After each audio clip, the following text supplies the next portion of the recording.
Hello friends, स्वागत है आपका अपने YouTube channel drill of nursing पे। आज हम आपके लिए एक नया टॉपिक लेके आए हैं, एंटी एंजाइटी ड्रग्स।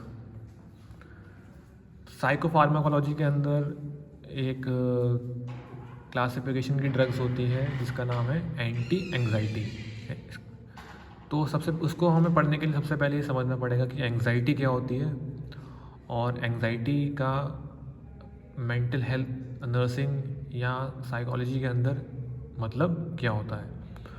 तो जैसा आप अपने सामने पिक्चर पर देख पा रहे होंगे कि एक पिक्चर है यहाँ पे कि एक व्यक्ति एक चीज़ को लेके चिंता में है, ठीक है ना। एंग्जाइटी को हम हिंदी में चिंता भी कह सकते हैं। वो कुछ सोच रहा है तो इसका मतलब वो अपनी किसी एक चीज़ को लेके चिंतित है। तो ये चिंता किसी प्रकार से भी हो सकती है और इसको दूर करने के लिए हमारे पास एंटी एंग्जाइटी मेडिसिन होती हैं। चलिए आगे देखते हैं कि इसमें हम क्या क्या चीज़ें और समझ सकते हैं। तो फर्स्ट ऑफ ऑल हम देखेंगे एंग्जाइटी होता क्या है। एंग्जाइटी कब स्टार्ट होती है, तो यहाँ लिखा है anxiety arises when the balance between certain chemicals in the brain is disturb. तो हमारे ब्रेन के जो केमिकल्स होते हैं, जो हमारे ब्रेन में न्यूरोट्रांसमीटर्स होते हैं, वो केमिकली जब हमारे बॉडी में मेंटेन रहता है, हमारे ब्रेन में मेंटेन रहता है, तो इंसान नॉर्मल रहता है। तो जब व्यक्ति को एंग्जाइटी होती है तो जो ये केमिकल होता है ये बहुत ही ज़्यादा डिस्टर्ब हो जाता है, जिसकी वजह से व्यक्ति को एंग्जाइटी होना स्टार्ट हो जाती है और वो परसिस्टेंट एंग्जाइटी रहती है। ये एक प्रकार की ऐसी फीलिंग है जिसमें ब्रेन एक्टिविटी जो है वो बहुत ज़्यादा इंक्रीज़ हो जाती है और व्यक्ति का सिंपैथेटिक नर्वस सिस्टम जो होता है वो आपके फिज़िकल सिम्टम को भी ट्रिगर कर सकता है, जैसे हार्ट रेट का बढ़ जाना, प्यूपिल का डायलेट हो जाना। बहुत चीज़ें ऐसी होती हैं।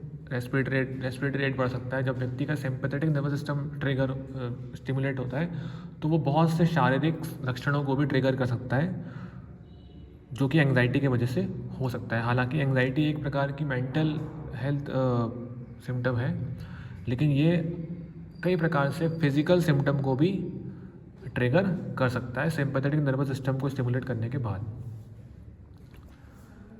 आगे हम बात करेंगे एंटी एंग्जाइटी ड्रग्स जो होती हैं वो कितने प्रकार की होती हैं। तो इसको हम ऐसे समझ सकते हैं, इनको हम माइनर ट्रैंक्विलाइजर्स और एंग्जियोलाइटिक्स ड्रग्स के नाम से भी समझ सकते हैं। और ये बहुत ज़्यादा डे टाइम स्ट्रेस को ट्रीट करने के लिए यूज़ करी जाती है और स्लीप पैटर्न को प्रमोट करने के लिए भी व्यक्ति को, इंडिविजुअल को हम एंटी एंग्जाइटी ड्रग्स दे सकते हैं। तो देख सकते हैं यहाँ पे कि ये इसका यूज़ इस प्रकार से किया जाता है और इसको इस नाम से भी जाना जाता है।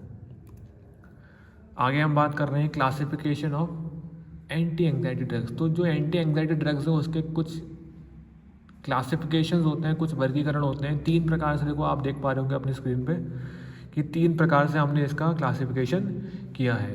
पहला यहाँ पे लिखा हुआ आपका बारबिचुरेट्स, सेकेंड है बेंजोडायाज़ेपिन और जो थर्ड है वो आपका नॉर बारबिचुरेट्स और नॉन बेंजोडायाज़ेपिन और वी कैन से उसको अदर वर्ड्स में कहते हैं एंटी एंग्जाइटी एजेंट्स। तो एक एक करके आपको आगे आगे देखते हैं। तो पहला क्लासिफिकेशन हम देखते हैं बारबिचुरेट्स का। बारबिचुरेट्स जो था वो कैसे क्लासिफिकेशन है, यहाँ पे 4 ऑप्शन है। यहाँ पे लिखा है long acting, intermediate acting, short acting और अल्ट्रा एक्टिंग।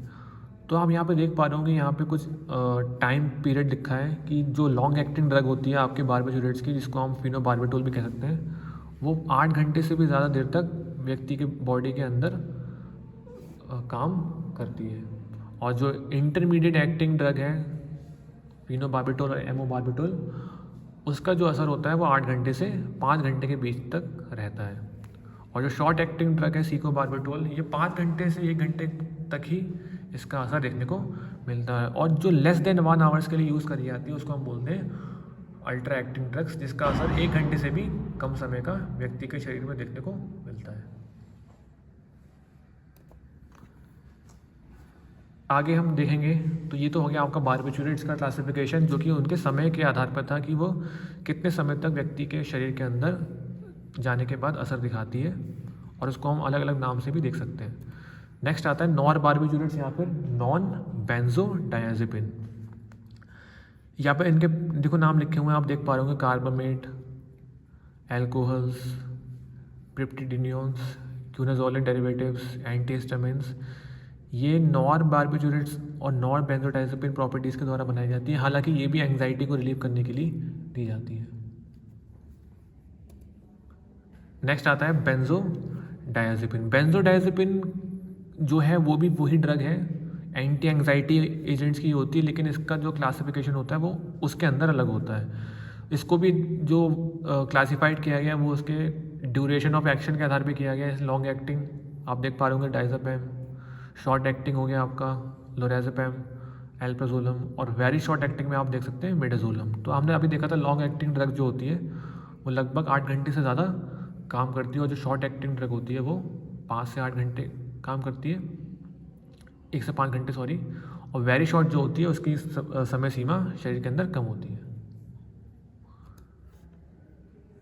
यहाँ पे कुछ ड्रग्स के नाम हैं और उसके साथ डोज और रूट बताया गया कि ये ड्रग कौन से डोज, कितनी डोज इसके प्रिस्क्राइब दे सकते हैं, डिज़ायर्ड डोज कितनी होती है, और किस रूट से इस दवा को दिया जाता है। तो आप देख पा रहे होंगे कुछ फॉलोइंग ड्रग्स हैं। जैसे हम देखते हैं क्लोनाज़ेपम 0.5 से 20 mg पर डे, हम उसको व्यक्ति को ये डोज दे सकते हैं पर ओरल और IM।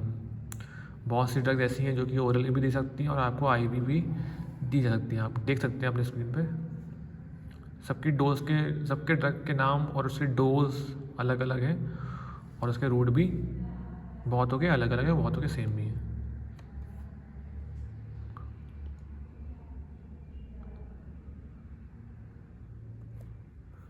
नेक्स्ट आता है अब इस ड्रग का मोड ऑफ एक्शन, कि ये दवाई जो होती है वो कैसे काम करती है, क्या इसका तरीका होता है हमारे बॉडी में जाने के बाद काम करने का। तो यहाँ लिखा हुआ देख पा रहे होंगे आप, सेल मेम्ब्रेन, और ये है आपका बेंजोडायजेपिन। यहाँ पे हम बात कर रहे हैं बेंजोडायजेपिन जो होती है वो सेल मेम्ब्रेन के आधार पे कार्य करती है। नेक्स्ट आता है आपका बारबिटूरेट्स। बारबिटूरेट्स जो हमने देखा था उसका काम ये होता है कि वो आपके गाबा जो न्यूरोट्रांसमीटर होता है आपका गाबा ग्यूरिक एसिड, उसको वो इंक्रीज़ करती है, और उसके वजह से क्या होता है जितने भी क्लोराइड चैनल्स होते हैं वो ओपन हो जाते हैं। तो ये करने का तरीका का काम आपका बारबिटूरेट्स का होता है। बेंजोडायजेपिन अलग तरीके से काम करती है और बारबिटूरेट्स अलग तरीके से काम करती है, लेकिन दोनों ही एंटी एंग्जाइटी एजेंट्स कहलाती हैं। ये फ्लो है आपका, देख पा रहे होंगे आप। बारबिटूरेट्स जो होता है प्लस गाबा जो न्यूरोट्रांसमीटर होता है उसके लिए काम करेगी, वो उसको गाबा के रिसेप्टर को वो एक्टिवेट करेगी। गाबा का रिसेप्टर एक्टिवेट कर देगा क्लोराइड चैनल को, और उसके बाद गाबा जब चैनल को ओपनिंग करेगा उसके बाद जो सेल्स होंगी वो हाइपर पोलराइज हो जाएंगी, और सेल्स के हाइपर पोलराइज होने के बाद क्या होगा, पूरा जो CNS सेंट्रल नर्वस सिस्टम जो होता है वो डिप्रेस्ड हो जाएगा, मतलब कुछ समय के लिए ठप हो जाएगा। तो बारबिटूरेट देने के बाद से लेकर डिप्रेशन ऑफ CNS तक ये सब गतिविधियाँ देखने को मिलेंगी। इसे हम कहते हैं मोड ऑफ एक्शन ऑफ बारबिटूरेट्स। तो पहले हम बात करेंगे एक ड्रग का नाम है डायज़ेपम। डायज़ेपम एंटी एंग्जाइटी ड्रग है और वो आपके बेंजोडायजेपिन ड्रग्स के क्लासिफिकेशन के अंदर आती है। और इस ड्रग्स का जो खास बात ये है कि ये है it is insoluble in water. ये पानी में घुलनशील नहीं है, but freely soluble in organic solvent. तो इसका जो इफेक्ट होता है वो कैसा होता है हम देखते हैं। इसके अंदर कौन सी प्रॉपर्टीज़ होती हैं, पहले हम बात करेंगे। ये एंटी कन्वर्जेंट होती है, मतलब ये कन्वर्जेंस के खिलाफ भी काम करती है दौरे की प्रॉब्लम के अंदर। और एंग्जियोलाइटिक्स में मतलब ये एंग्जाइटी को रिलीव करती है। ट्रैंक्विलाइजर सेडेटिव मतलब ये निद्रा, पेशेंट को शांत करती है, पेशेंट को निद्रा अवस्था में भी लेके आ सकती है। और muscle relaxant and anaesthetic properties का मतलब ये कि हमारे मस्कुलर मूवमेंट को बिल्कुल रिलैक्स कर देती है। और एनेस्थेटिक इफेक्ट मतलब हमारे सेंसेशन को कम करने का भी इफेक्ट देती है। तो इतनी ढेर सारी प्रॉपर्टीज़ एक ड्रग के अंदर आपको देखने को मिल जाएगी। इसका मैकेनिज्म ऑफ एक्शन सेम यही है कि इसको ये गाबा के स्पेसिफिक साइट के साथ अटैच होती है, और लास्ट में वो आपके CNS को डिप्रेस कर देती है। और हमने अभी देखा था कि क्या क्या प्रॉपर्टीज़ के साथ काम कर रही थी। हमें ये ड्रग कब पेशेंट को देनी पड़ती है और ये क्यों दी जाती है, इंडिकेशन के आधार पर हम समझ सकते हैं कि ये किन किन घटनाक्रमों में हम पेशेंट को दे सकते हैं। तो यहाँ लिखा हुआ है सबसे पहले anxiety with acute alcohol withdrawal syndrome. अगर कोई पेशेंट क्रॉनिक एल्कोहल एडिक्ट वाला है पेशेंट है और एकदम से वो एल्कोहल को छोड़ रहा है, तो उसके बॉडी के अंदर कुछ विड्रॉल सिम्टम्स देखने को मिल जाएंगे जो एकदम से सडन होते हैं। तो उस कंडीशन में व्यक्ति को एंग्जाइटी होगी और उस एंग्जाइटी को दूर करने के लिए हम पेशेंट को ये वाली दवाई दे सकते हैं, डायज़ेपिम। एंडोस्कोपिक प्रोसीजर से पहले हम दे सकते हैं पेशेंट को, endoscopy is the visualisation of internal organs, उससे पहले हम पेशेंट को ये एंटी एंग्जाइटी डायज़ेपिम दवाई दे सकते हैं। Muscle spasm, pre operative sedation, अगर व्यक्ति का मसल में मांसपेशियों में ऐंठन है तो उसको हम दे सकते हैं। प्री ऑपरेटिव सेडेशन मतलब ऑपरेशन से पहले व्यक्ति को सेडेट करने का तरीका भी इस दवा के द्वारा हो सकता है।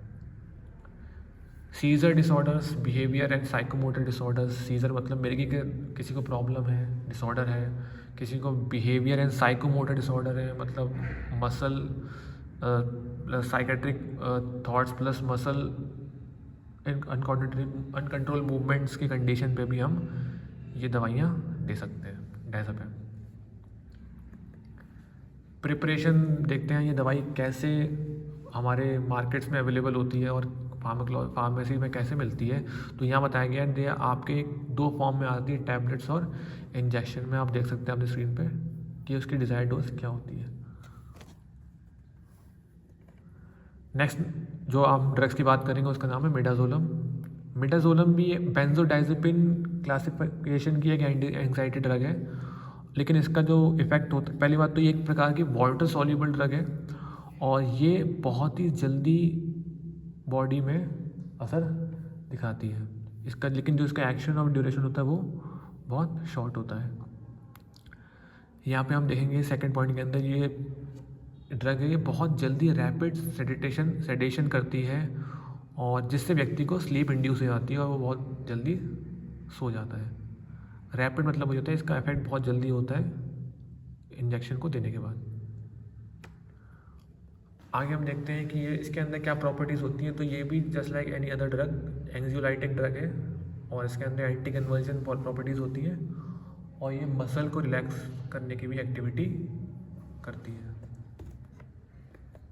इंडिकेशन में हम देखेंगे कि कब कब दी जाती है। ऑपरेशन से पहले सेडेट करने के लिए दे सकते हैं हम पेशेंट को किसी भी डायग्नोसिस, कोई भी शॉर्ट डायग्नोसिस करने से पहले हम पेशेंट को सेडेट करने के लिए इस दवा का यूज़ कर सकते हैं। और हम पेशेंट को जनरल एनेस्थीसिया इंड्यूस कराने के लिए भी दे सकते हैं और पेशेंट को जो अगर उसे नींद नहीं आ रही है, उसको स्लीपिंग प्रॉब्लम है, तो उसकी स्लीपीनेस को भी इंड्यूस कर सकते हैं और व्यक्ति के जिससे वो व्यक्ति एमनीशिया का मतलब ये होता है कि वो अपनी मेमोरी हल्के हल्के लॉस कर जाएगा। तो इन इंडिकेशन में हम ड्रग्स को एडमिनिस्टर कर सकते हैं इन फॉलोइंग कंडीशंस। प्रिपरेशन ये इंजेक्शन के फॉर्म में आता है, आप देख सकते हैं इंजेक्शन। नेक्स्ट आता है फिनोबार्बिटोन। फिनोबार्बिटोन जो ड्रग है ये भी एंटी एंग्जाइटी ड्रग है, लेकिन इसका जो क्लासिफिकेशन है वो बेंजोडाइज़ेपिन नहीं है, वो है आपका बार्बिटूरेट्स। और ये बेसिकली यूज़ करी जाती है एंटी कन्वर्जेंट, जनरल सेडेटिव और एपिलेप्सी के अंदर। तो इसका मेन यूज़ ये है कि व्यक्ति को हम सेडेट कर सकते हैं और उससे भी ज़्यादा प्राइमरी यूज़ ये है कि जो व्यक्ति को मिर्गी के दौरे पड़ता है या अटैक्स पड़ते हैं या उसको कन्वर्जन की प्रॉब्लम रहती है, तो उस कंडीशन के अंदर ये दवाई बहुत अच्छे से कारगर काम करती है।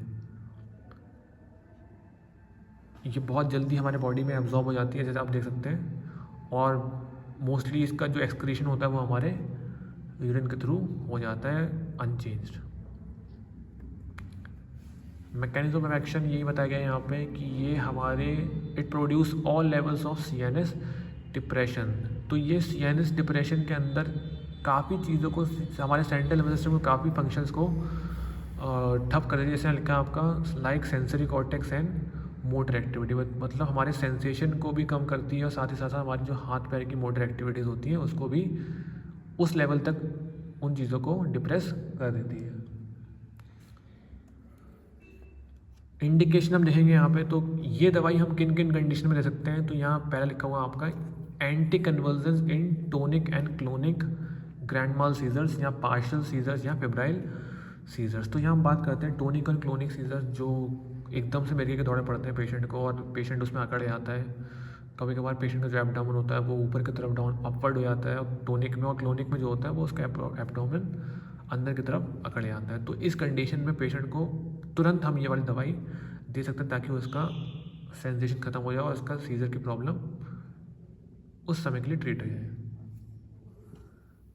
सेकंड आया यहाँ पे, इससे हम पेशेंट को अनकॉन्शियसनेस प्रोवाइड कर सकते हैं और पेशेंट के मसल्स को रिलैक्स कर सकते हैं। जैसे हमने बताया था आपको कि पेशेंट जब सीजर्स की कंडीशन में होता है तो उसका मसल स्पाज्म हो जाता है, उसका मांसपेशी अकड़ जाती है। तो राइट आफ्टर अगर हम उसको वो मेडिसिन दे देंगे तो उससे पेशेंट की जो मसल होगी वो रिलैक्स हो जाएगी। उसके बाद हम बात करते हैं अल्ट्रा शॉर्ट एक्ट। हाँ, इसको हम कह सकते हैं ये अल्ट्रा शॉर्ट एक्टिंग के काम करती है। इट मीन्स हमने अभी बात करी थी कि कुछ ड्रग्स होती हैं जो लॉन्ग एक्टिंग होती हैं, कुछ होती हैं शॉर्ट एक्टिंग होती हैं, कुछ इंटरमीडिएट होती है, और एक होता है आपका अल्ट्रा शॉर्ट। अल्ट्रा शॉर्ट का मतलब ये है कि ये 1 घंटे के अंदर ही तक ही काम करती है, लगभग 30 मिनट तक इस दवा का जो होता है वो असर रहता है, और ये लेकिन ये विद इन सेकेंड्स अपना काम करना स्टार्ट कर देती है। तो इसका मतलब ये इसका एक्शन तो रैपिड होता है, बट जो ड्यूरेशन ऑफ टाइम है इस ड्रग का वो लेस देन 1 मिनट है। लेस देन 1 आवर है, मतलब 30 मिनट्स। प्रिपरेशन में देख सकते हैं हम यहाँ पे, ये टैबलेट में आती है और इंजेक्शन में भी आती है। तो according to the patient condition हम इसको उस आधार पे या तो इंजेक्शन के फॉर्म में दे सकते हैं या पेशेंट को टैबलेट के फॉर्म में दे सकते हैं। नेक्स्ट आता है कोरल हाइड्रेट।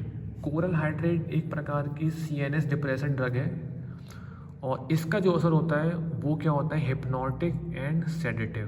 पेशेंट को हिप्नोसिस के कंडीशन में ले आता है और पेशेंट को सेडेशन भी दे सकता है। तो बेसिकली कहा जाए तो ये दवाई जो होती है वो व्यक्ति की स्लीप को इंड्यूस करने का काम करती है, और इसका एक्शन जो स्टार्ट होता है वो लगभग 30 मिनट बाद होता है और 6 घंटे तक इसका असर रहता है। मैकेनिज्म ऑफ एक्शन आप देखेंगे तो सेम ऐसे ही प्रॉपर्टीज़ होती है इसके अंदर, और इसका जो काम होता है वो सेम बारबिटूरेट ड्रग्स के आधार पे ही होता है, जैसे हमने अभी पिछली स्लाइड्स में डिस्कस किया था। इंडिकेशन देखेंगे कि हम ये कोरल हाइड्रेट कब यूज़ कर सकते हैं। तो फर्स्ट ऑफ ऑल यहाँ लिखा है आपका इंजोमनिया शॉर्ट टर्म यूज़।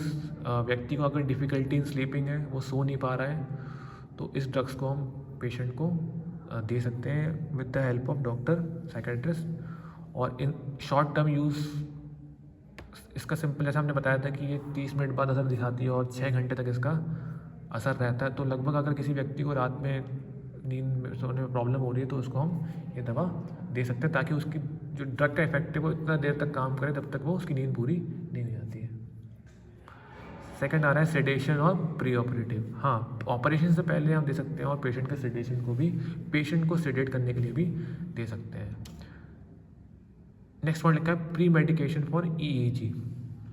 पेशेंट को इलेक्ट्रोएंसेफेलोग्राफी, ब्रेन की एक्टिविटी को जब हम जांचते हैं तो उससे पहले हम पेशेंट के ये मेडिसिन दे सकते हैं, ताकि उसकी ब्रेन एक्टिविटी जो है, इलेक्ट्रिकल एक्टिविटीज़, वो वैल्यू जो है वो हमें अच्छे से देखने को मिल जाए। तो ये हम उससे पहले एडमिनिस्टर कर सकते हैं बिफोर द EEG। इसका प्रिपरेशन जो होता है वो कैप्सूल के फॉर्म में भी आता है और सिरप में भी आता है। अब इसको कंक्लूड करके देखते हैं कि जो पूरी एंटी एंग्जाइटी ड्रग्स होती हैं, चाहे वो बारबिटूरेट्स हो, चाहे वो बेंजोडायजेपिन हो, या फिर नॉन बारबिटूरेट्स हो, तो उनको हम क्यों यूज़ करते हैं। तो फर्स्ट बताया गया यहाँ पे, किसी भी प्रकार का किसी पेशेंट को अगर एंग्जाइटी डिसऑर्डर है तो हम व्यक्ति को एंटी एंग्जाइटी ड्रग्स दे सकते हैं। बट ये इसमें ये चीज़ बहुत इंपॉर्टेंट है कि हम उसको कौन से ड्रग्स दे रहे हैं, और ये एक चीज़ जो होती है वो डॉक्टर बेहतर तरीके से समझता है, हमें जस्ट फॉलो करना है उसको।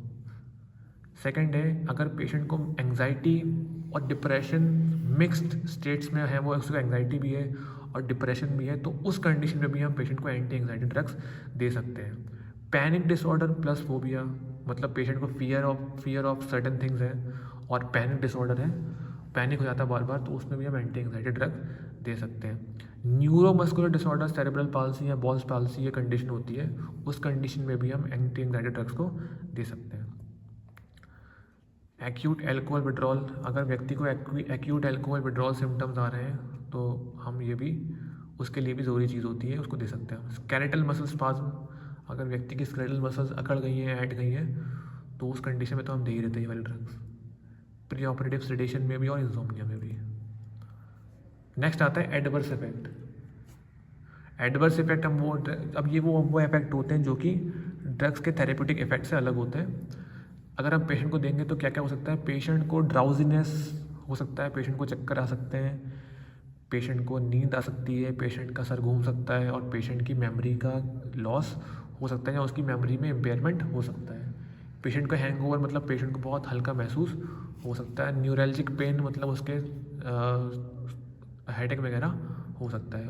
और साथ ही साथ साथ पेशेंट की कॉग्निटिव इफेक्ट जो होती है, जैसे लर्निंग हो गया, जजमेंट हो गया, या फिर क्रिएटिव थिंकिंग वाली चीज़ें जो होती हैं, वो भी बहुत लंबे समय तक अगर इस ड्रग का यूज़ करोगे तो वो प्रभावित हो सकती है। एडवर्स इफेक्ट में हम देखते हैं क्या क्या हो सकता है, फीलिंग ऑफ डिटैचमेंट, पेशेंट को अपने आप को अलग समझ सकता है। एक्साइटमेंट एंड रेस्टलेसनेस, पेशेंट को बहुत ज़्यादा एक्साइटमेंट हो सकती है और पेशेंट बहुत ज़्यादा बेचैन हो सकता है। और एलर्जिक रिएक्शन, पेशेंट को एलर्जिक रिएक्शन हो सकता है। और पेशेंट को लास्ट में बताया गया है इंक्रीज इरिटेशन और हॉस्टिलिटी, पेशेंट बहुत ही ज़्यादा इरिटेट हो सकता है। आगे डिस्कस किया गया एनीमिया की प्रॉब्लम हो सकती है पेशेंट को अगर लॉन्ग टर्म यूज़ है।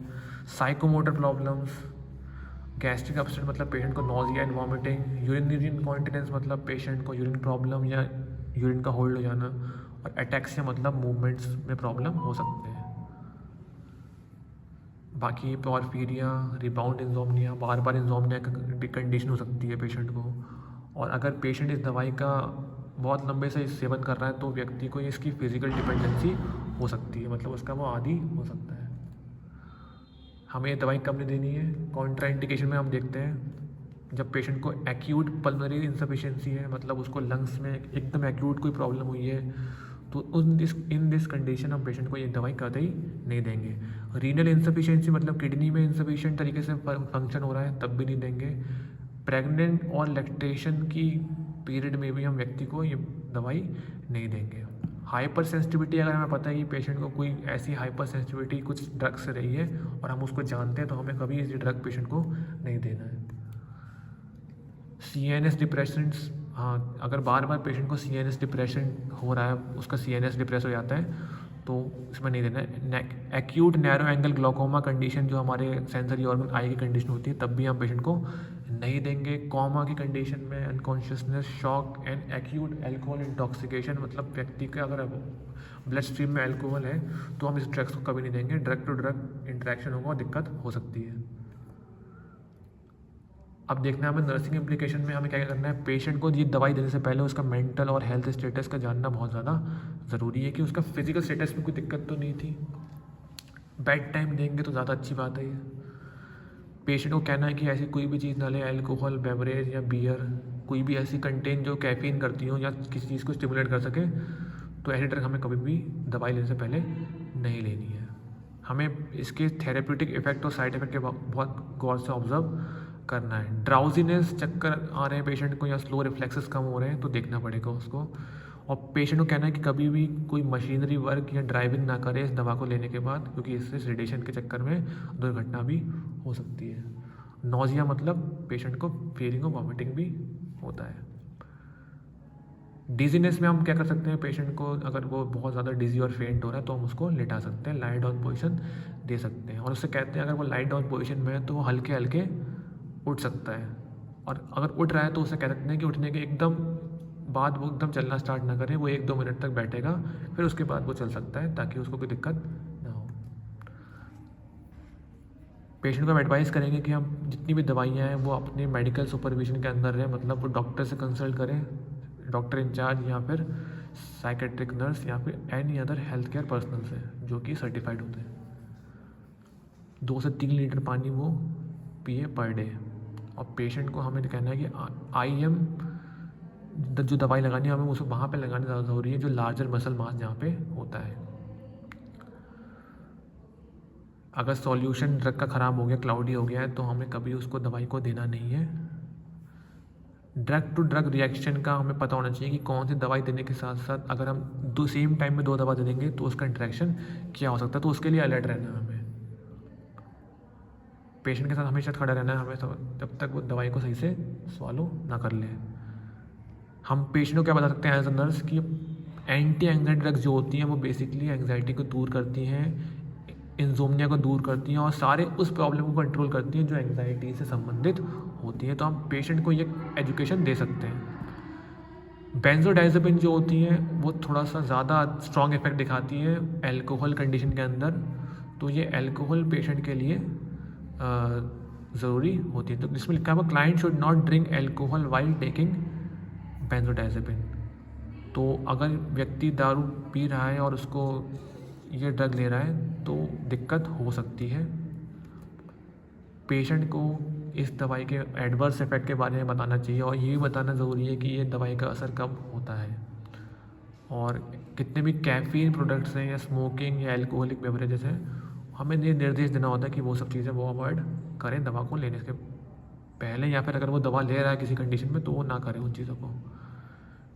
पेशेंट के रिस्पॉन्स टाइम में प्रतिक्रिया क्या दे रहा है, क्या उसकी रिस्पॉन्स कम हो रहा है, उसे बताना पड़ता है कि आप जब दवा लेंगे तो आपके रिफ्लेक्सेस हल्के हो जाएंगे, आप कम रिस्पॉन्स करेंगे, आप कम प्रतिक्रिया करेंगे या क्रिया करेंगे।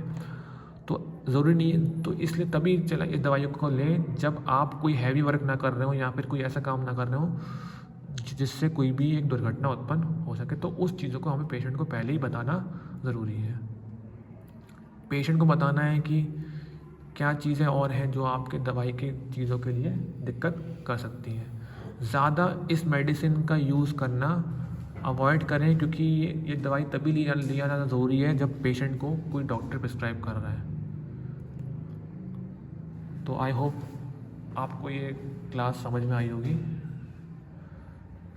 आगे हम नेक्स्ट क्लास में नए टॉपिक लेके आएंगे आपके लिए। थैंक यू बने रहने के लिए।